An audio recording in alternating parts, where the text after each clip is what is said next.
Zeynep Her Şey Dahil'den herkese merhaba. Bu videoda çok farklı, çok ilginç bir tarifle karşınızdayım. Suriye cipsi yapıyorum. Şimdi hiç vakit kaybetmeden, sizi de fazla bekletmeden yapımına geçiyorum. Aldığım Suriye cipsini şöyle cam bir kabın içerisine döküyorum. Daha iyi görün diye. Biz bu cipsi Suriye marketten aldık ama her yerde satılıyor. Çok rahatlıkla bulabilirsiniz. Ben bunu daha önce makarna zannediyordum. Meğersem yağda açılan cipsmiş. 2 gün önce öğrendim.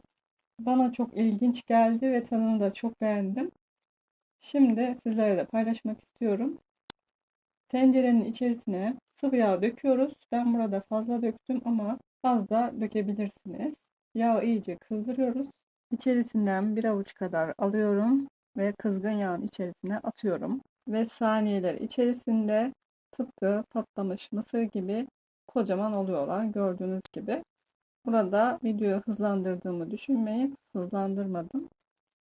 Kendiliğinden bu hali alıyor. Hem çok ilginç hem de izlemesi çok keyifli.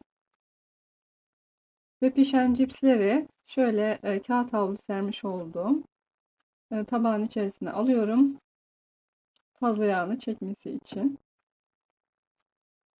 Ve tekrardan size gösteriyorum. Şöyle bir avuç kadar atmamız yeterli oluyor. Gördüğünüz gibi hemen kocaman oluyorlar. Ve şiştikten sonra yağın içerisinde fazla bekletmiyoruz ve hemen kağıt havluya alıyoruz. Ben burada zannedersem 4 avuç kadar pişirdim. Farklı bir lezzet arıyorsanız bunu deneyebilirsiniz. Çayın yanında çok güzel gidiyor. Onu da söylemek istiyorum.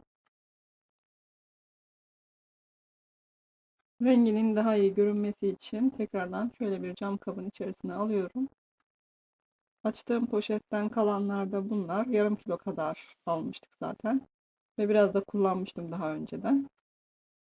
Ve şimdi size kıvamını göstermek istiyorum. Lezzeti şöyle patlamış mısır gibi.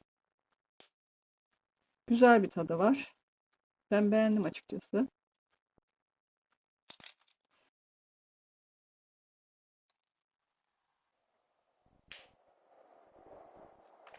Bana çok farklı bir lezzet gibi geldi. Ve sizlerle de paylaşmak istedim. Benden şimdilik bu kadar. Daha farklı ve daha güzel videolarda görüşmek üzere. Her şey gönlünüzce olsun. Hoşça kalın.